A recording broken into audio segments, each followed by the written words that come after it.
We are in the midst of a fundamental debate about the future and direction of our world. We're at an inflection point between those who argue that given all the challenges we face, from the fourth industrial revolution to the global pandemic, that autocracy is the best way forward, they argue. And those who understand that democracy is essential to meeting these challenges. Historians are going to examine and write about this moment as an inflection point, as I said. And I believe that every ounce of my being that democracy will and must prevail. If democracy leads to peace, then autocracy leads to chaos. Despite this popular sentiment, in mankind's history, that is simply not the case, for the fact of the matter is that democracy leads to ruin, and autocracy leads to power. Administrations in Greece, Italy, England, and the United States can all attest to this, for what do all of these locations have in common? Well, they are democratic shadows of autocratic empires who were responsible for shifting the global balance of power at the cost of the vanquished, all of whom are now destined to be afterthoughts on the global stage, overshadowed by autocratic nations. Which leads us to the present day, the 21st century. Mankind is at a crossroads once more. Autocratic superpowers in Russia and China are standing on the doorstep of a new world order. So today, on True Stories, we will explore the details of mankind's most successful administrations, the rise of democracy, and how the United States, the role model of democracy since the 20th century, had lost its position of economic and military power, consequently inviting both China and Russia to a challenge for global dominance. Materializing in China's One Belt, One Road project, Russia's Nord Stream pipelines, the invasion of Ukraine, and the likely invasion of Taiwan, all of which are potential catalysts for World War III.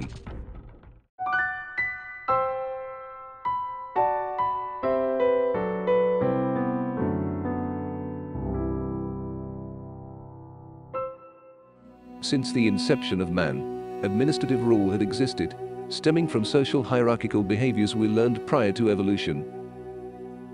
These social structures can be seen in the wildlife around us, typically featuring a dominant head that would assume the responsibility for the rest of the community. Take a lion, for example. In every pride, there is a dominant male head that rules over the rest of the pride with absolute power, a true autocratic arrangement. However, if a younger lion dares to challenge the head and succeeds, the new lion will assume the position of leader and the spoils that come along with it. This cycle of power exists in many animals, Homo sapiens included. When man first banded together in systemic communities in regions which historians refer to as the cradles of civilization, they were no different to lions, banding together under autocratic administration. So what is autocracy?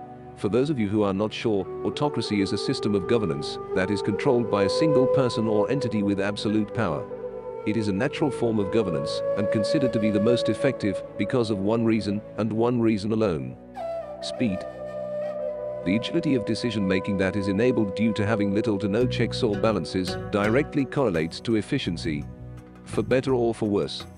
Interestingly, the efficacy of autocracy is reflected in every single empire in human history, for every great nation had gained immense power through autocratic rule.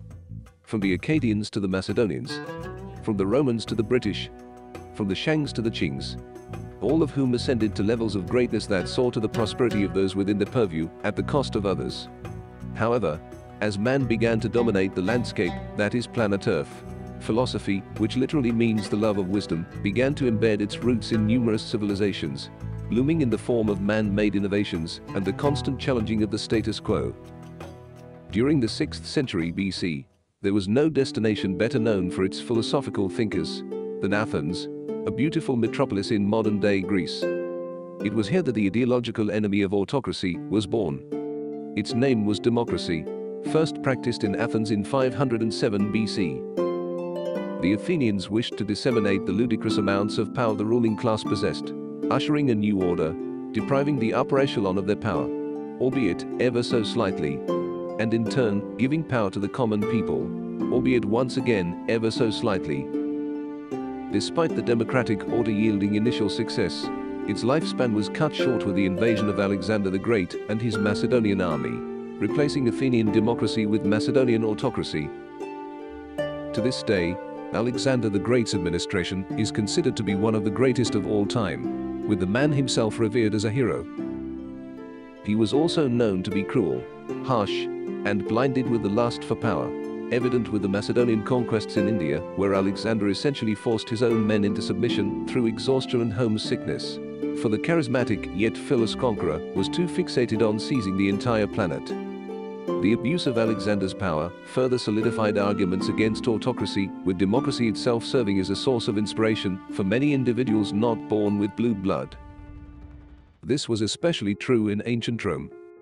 Since 753 BC, the Roman kingdom had come to dominate the Italian landscape. The military successes of the kingdom equated to prosperity, pros of which were passed on to the Roman citizens. However, with wealth comes greed, resulting in the autocratic rulers becoming more corrupt and detached from reality. This was further exacerbated by increased income inequality. This eventually led to an overhaul of the Roman political system, diverting power away from the king and disseminating it between two consuls and magistrates, the latter being elected by the people, consequently ending the Roman kingdom and ushering in the Roman Republic. However, many argue that the legitimacy of Roman democracy is questionable to say the least, with the Republic reportedly having been rife with corruption, suggesting that the democratic order was nothing more than a facade. Power plays by patricians, members of the upper class of Roman society, became commonplace. Another critical flaw of Roman democracy was that options for public representation were limited. Outcomes of certain policies and elections were constantly tampered with, ultimately leading to the Roman Republic being autocratic in practice and democratic only in face and name. None shared this sentiment more than Gaius Julius Caesar, who garnered enough support through his military conquests to completely overhaul the democratic system, ushering in the most famed and successful administrations known to mankind, the Great Roman Empire. However, after the death of Emperor Marcus Aurelius, the power and influence of the Roman Empire had deteriorated. The absence of charismatic and strong leadership consequently invited numerous power plays and insurrections, resulting in an unstable government and ultimately the downfall of the Roman Empire, existing today as a mere shadow within the confines of Italy. Another famous administration that rose to immense power through autocracy is the Great British Empire. Under monarchy, the English were not only able to free themselves from the yoke of France, but were able to establish themselves as then the largest empire known to man, exceeding the territorial control of that of the Roman Empire. Eventually, the English introduced democratic rule, stripping power away from the monarchy and consequently ending English relevancy on the global stage. Trading deficits with Asia and the Middle East, along with the banning of the slave trade, had eventually sent the great empire asunder, thus not only suggesting that autocracy most certainly leads to power, but that democracy leads to ruin. For England today is a mere afterthought on the global stage, with no political influence in comparison to the days of Pax Britannica. The trend that autocracy leads to power seems true for all nations, with the exception of one, the aforementioned United States of America, a nation that has practiced democracy since its inception. This statement is also quite misleading, for the United States is the byproduct of the Great British Empire, therefore a byproduct of autocracy. However, the United States was special, for they were one of the first nations to become an economic superpower without having to resort to autocratic rule for efficiency, though many argue that United States democracy is like that of Roman democracy, merely democratic by name and autocratic in practice, as United States politics have been dominated over the course of centuries by white Anglo-Saxon Protestants of British descent, commonly referred to as WASPs. But how did the United States become the center of the current world order? The answer to that question is petroleum and war. During the 19th and 20th centuries, the United States, with the aid of their Commonwealth constituents, positioned themselves as the world leader in petroleum exports by way of underhanded occupation of numerous African and Middle Eastern nations. A timely power play as the majority of the world began undergoing industrial revolutions requiring the use of petroleum. This led to the United States generating ludicrous amounts of wealth, prosperity of which was reflected in not only the nation's developing infrastructure, but the nation's military weapons development, or in a more diplomatic term, the nation's defense capabilities. The yields of this investment was on full display in the latter parts of World War II, with the United States shocking the world with the development of nuclear weapons, tools revolving around the splitting of an atom, artillery of which caused unprecedented destruction and horror against the Japanese, consequently forcing the proud empire of Japan into submission. A massive statement, for the Japanese at the time, seemed like an unstoppable force. The nuclear bomb was a not-so-subtle statement to the world, that the world order which had previously saw to the rise of superpowers in the English, Spanish, Portuguese, and the Dutch, had now been torn asunder, with the United States taking center stage during the 20th century. This gradual shift of power was finally solidified during the Cold War against the Soviet Union, the fight between autocracy and democracy, the fight between communism and capitalism. Despite initially being allies during World War II, Russia and the United States viewed each other as genuine threats, and the military and economic successes of the latter was quite the source of envy, which is the source of rivalry. The two superpowers were quite open with their competitiveness with one another, both engaging in an arms race to develop nuclear weaponry and explore space. However, as time passed, the differences in perspectives between the two superpowers, especially with regards to the topic of autocracy versus democracy, had eventually led to the deterioration of diplomatic relations in 1962, prompting a series of proxy wars across the globe. Destinations like Cuba, Korea, Vietnam, Cambodia, Laos, Thailand, China, Bangladesh, Greece, Portugal, Ethiopia, Somalia, Yemen, Angola, Nigeria, Libya, Uganda, Republic of Congo, Mozambique, Dominican Republic, Zimbabwe, Paraguay, Lebanon, Saudi Arabia, Oman, Afghanistan, Iran, and Iraq had all become martyrs in the fight between autocracy and democracy. It was not long before the entire planet had been subject to either US or Soviet psychological operations, with both administrations funding espionage operations and political assassinations. These proxy wars saw to the rise of numerous administrations whose names still sings loudly today. And more importantly, the proxy wars were responsible for more casualties and displaced refugees than both world wars combined. The truly monstrous cost of war, which both Russia and the United States do not wish to advertise. By the end of the 20th century, the United States, through masterful leadership and powerful allies, asserted itself as the victor over the Soviet Union, forcing the Soviet bloc, an alliance between Russian-propped administrations in the aforementioned proxy war sites, into dissolving, before forcing the entire Soviet Union itself into dissolution altogether.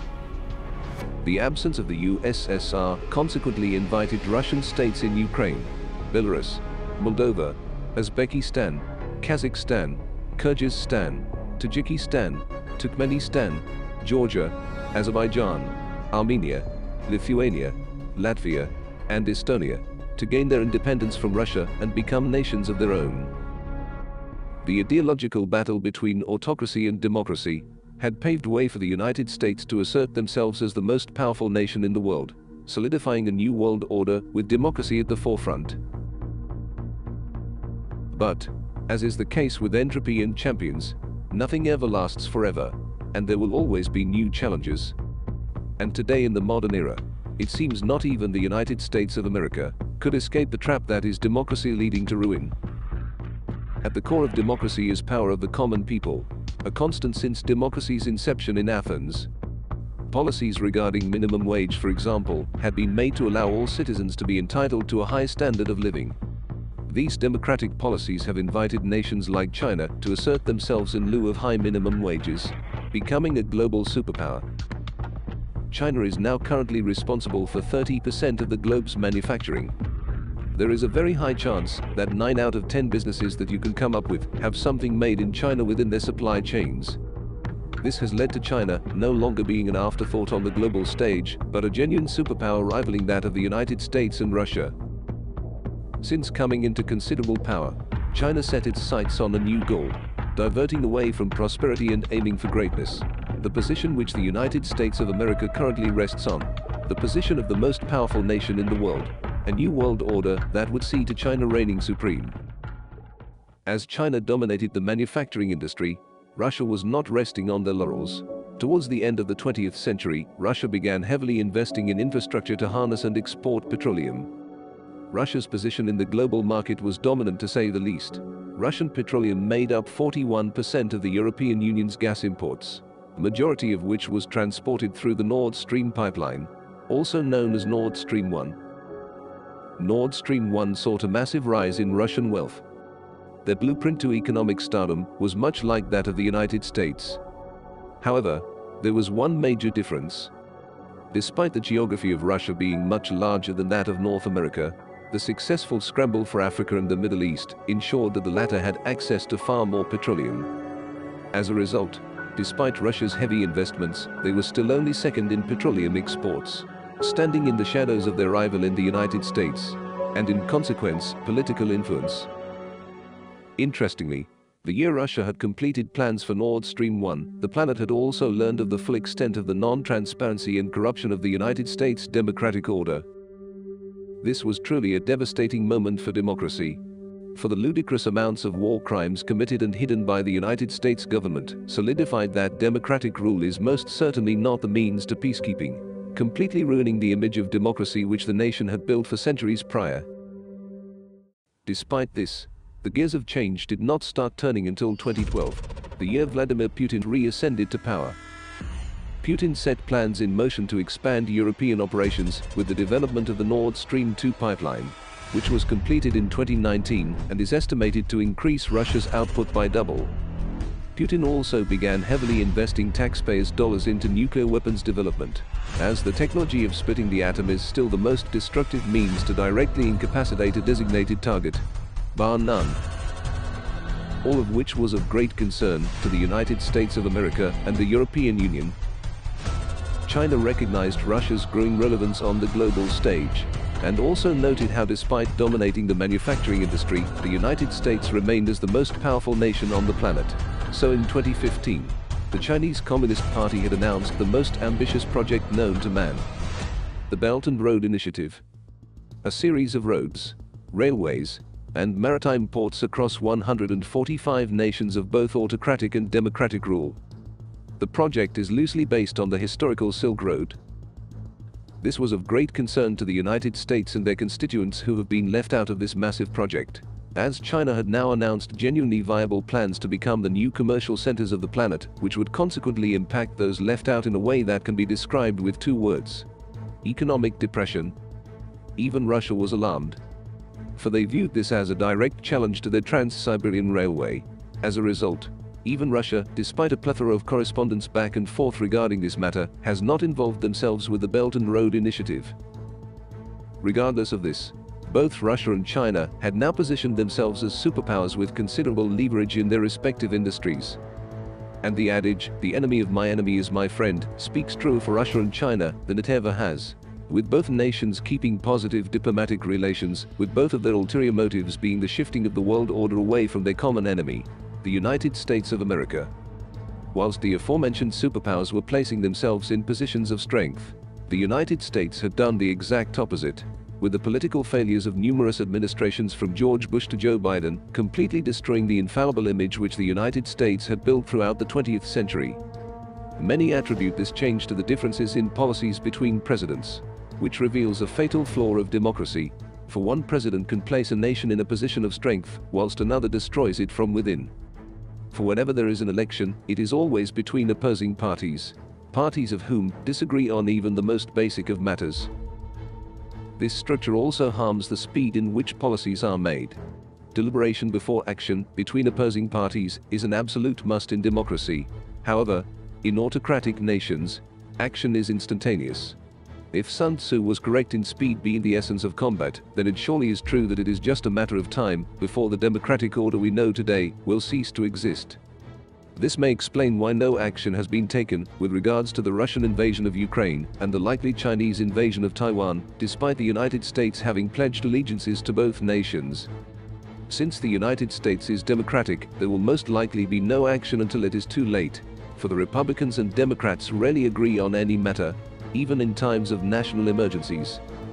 The likelihood of China and Russia being successful in their endeavors, that being the dethroning of the United States from its position of global power, is highly likely, unless the United States and their constituents are willing to engage in another catastrophic war.